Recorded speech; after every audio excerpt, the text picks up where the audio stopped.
Sa rin ba sa mga nagtatanong or nagtataka kung bakit 5 points lang ang in-score ni Jamal Murray laban sa koponan ng Los Angeles Lakers? Well, para sa mga di nakakaalam, naging maganda kasi yung defensive strategy ng Lake Show sa kanya. At sa video na to mga idol, ipapakita ko yan sa inyo.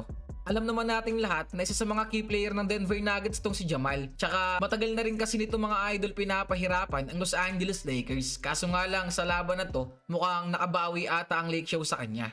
Natapos ni Jamal ang game na nakapagtala lang ng 5 points, shooting 1 out of 4 sa field tapos 1 out of 7 lang pagdating sa 3-point area. Sobrang baba niyan mga idol kumpara sa last game nila kontra sa koponan ng San Antonio na kung saan umiscore siya doon ng 39 points. Nadepensahan talaga na maayos ng Los Angeles Lakers tong si Jamal mga idol no. Isipin nyo, 4 points lang siya dito sa first quarter. Tapos pagdating ng second and third quarter, 0 points siya. Pagpasok naman ng fourth quarter mga idol, umiscore lang si Jamal doon ng 1 point. Ang pinakamasaklap pa sa lahat, na fouled out pa pagtungo sa overtime. Walang yan na yan. Mukhang inalat ata sa araw na yon itong si Jamal Animal mga idol no. Para mas maganda ipapakita ko sa inyo dito yung mga videos na nakuha ko kung paano dinipensahan ng Lake Show itong si Jamal.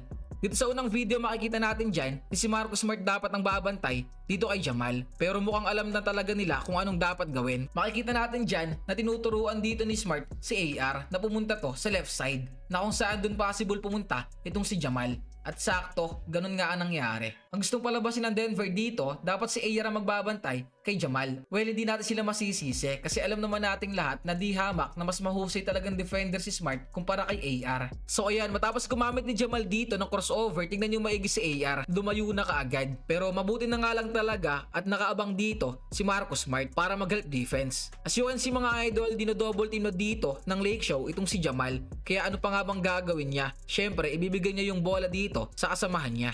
Katulad ng kanina, si Smart ang bumabantay dito kay Jamal. Nagkaroon dyan ng play itong Denver Nuggets na kung saan gagamit sana ng backdoor cut itong si Hardaway Jr. papasok sa loob ng paint. Pero kudos kay Hayes mga idol kasi nahabol niya to. Kaya anong nangyari, ibinigay ulit ni Jamal Murray yung bola dito kay Valanciunas. At dahil nakalaan nga ang play na to para kay Jamal, ibinilig lang ulit ni Valanciunas yung bola sa kanya. Pero kudos kay Jake LaRavia mga idol. Maganda yung naging depensa niya dito kaya nagmintis yung tira ni Jamal.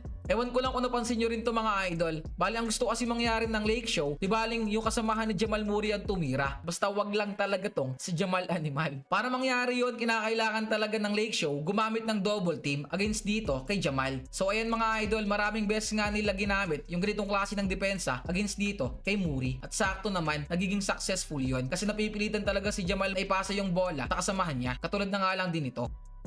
Tulad ng unang video na pinakita ko sa inyo, ganun ulit ang mangyayari dito. Kukuhain ni Jamal Animal yung depensa ni Austin Reeves. As you can see, ang primary defender niya dapat dito ay si Jake LaRavia pero lumapit kasi dito yung kasamahan ni Jamal para magbigay ng screen na naging dahilan para makipag-switch itong si AR. Sa ngayon mga idol, si Austin na ang bumabantay dito kay Jamal. Hindi pa dyan nagtatapos mga idol, nagset ng another screen dito si Bruce Brown laban kay AR. Mabuti na lang talaga at naisipan din dito ni DeAndre Ayton na umangat para depensahan itong si Jamal Animal. So ayan mga idol, titira na sana dito si Jamal ng 3-pointer pero kudos nga kay Ayton kasi nandyan siya para depensahan yung pagtira na yan ni Jamal. All of a sudden, the play is broken kaya ibinigay na lang muna ni Jamal yung bola kay Bruce Brown.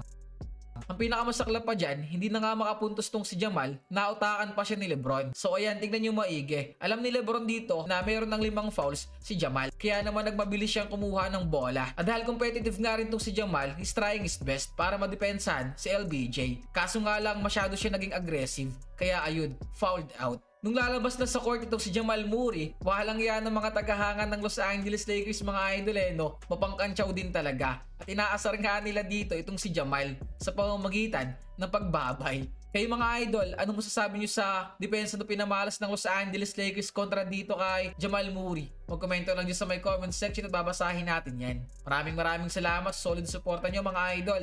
It's your boy King Jan, I'm out.